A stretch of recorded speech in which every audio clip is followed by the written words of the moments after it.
Suzuki Gixxer, sa wakas finish project na natin after a month ng from the scratch na process ng ating fiber kits. So ito na yung kinalabasan niya mga tol. So isa-isayin natin.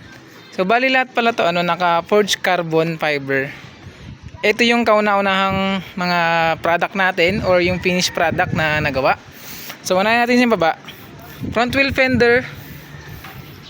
Kasi mga tol, yung likod niya kinopya ko yung stock na tapalodo ng Gixxer mismo. Tapos ito, yung edit ko na lang. Yung kanyang kabila. Madali lang siya ilagay. Kung paano nyo nilagay yung stock, paano nyo itanggalin, ganun din yung paglagay nito. Pero ito, lalagyan nyo ng cover tong kanyang shock. Kasi nga may nakakapit na ganito para hindi magasgas katulad nito kasi nga ito yung model natin. So yung kakasukat ng kakasukat, nagganda gasgas na siya. So lagyan nyo ng karton kabilaan para hindi matanggal, or tanggalin nyo yung gulong tapos yung suksok nyo pa ilalim. Then sa naman tayo, headlight armor, nilagyan ko siya ng air scoop mga tol. Ito pang ADV 160. Then yung pagkabit niya, lalagyan nyo lang yan ng tornilyo. Dito lang, tornilyo lang siya dito. Ito nakakabit yan dyan. Then nilagyan ko siya ng bracket dito. Yan, nakakabit sa may shock. Nakakabit dito. So yun. Then yung kanyang belly pan, nilagyan ko siya ng spinner. Pang Mio, pang Vespa, ganyang spinner. Yan. Kasi iba-iba yung sukat. Yung nabili ko malaki. Yung nabili ng may-ari maliit. Ito yung nabili ng may-ari maliit. Pero pwede naman siyang ilagay din.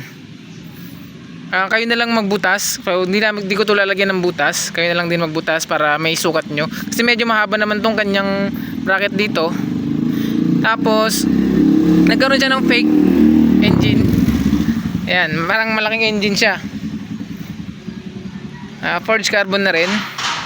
Tapos yung tornilyuan niya dito kung saan yung stock.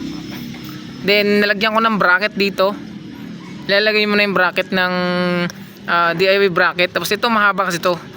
May extension yan. May bridge. Nakatuloy siya. Yan. Maglalagyan ko sana to ng cover. Kaya lang sabi ng may-ari baka mag-overheat naman daw. So hindi ko na nilagyan. So kaya ganyan lang. Medyo inangat-angat ko lang konti. Para kahit paano may hangin na pumasok sa may engine. Kasi nga air cooled nga lang siya. Then tingnan natin yung kabila. So sinimplihan ko lang yung design niya sa kanyang belly pan as per request na may-ari. Yung mga tol. Then dito naman tayo sa tank enhancer. Yung tank enhancer niya mas pinalaki. Tingin ko hanggang dito lang yung tank niya dati. Tapos pinalapad ko siya. Then nilagyan ko rin siya ng 4 na hasang. So naka forged carbon fiber na rin siya. Ito pinag-practice ko lang lahat yung yung carbon niya. Dahil di pa tayo ganun ka-expert. Tapos yung paglalagay natin ng tank, plug and play lang din naman siya. Isasaklob nyo lang. Then tornilyo 5, 1, 2, 3, ayun, 4 din sa gilid, 5 din sa gilid din. Ito yung kanyang design sa gilid. Basta ito sa taas, naka carbon twill fiber na seat cowl. Mga tol, pagtanggal nito para lang kayong nagsusuot ng brief. Sasaklob nyo lang sa kanyang upuan.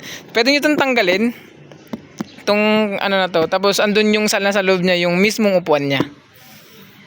Yan, practice din. Nagpractice ko lang din yung kanyang carbon twill fiber. And dito meron tayo ditong sa tail na tail enhancer. Nakalagay siya sa may lagay ng grab bar. Then tornilyo niya sa ilalim. Yan. Ito siya. Naka forged carbon fiber na rin siya. Ito. Yan. Ano din yung kabila. Hindi makita against the light. Then dito naman tayo sa baba. Ating swing arm cover rear tire hugger. Mas pinasolid ko na siya.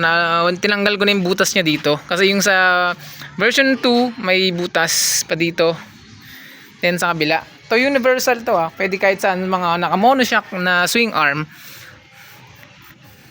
Yung kabila. Yan, medyo against the light. Then ginawa ko siyang universal. Tapos yung mga tornilyuan, hindi ko to bubutasan. Okay na lang din balang magbutas. Isukat nyo muna yung mga lagayan ng tornilyo nyo. Then kung may mga space, siyempre lagyan na lang ng spacer. Para siyang maging universal. Ito din. So kanya-kanyang butas na lang din siguro. Nung sa may ehe. Kasi hanggang dito yan. So karamihan hanggang dito lang. Pero yung iba dito kasi nakalagay dito. Mas mahaba. Then yung pag-align sa kanya, kayo nang bahala. Tornilyo nyo muna yung isa o kaya dalawa. Then yung kabila, saka nyo i-tornilyo yung kabila. I-align nyo muna yung kanyang tapalodo.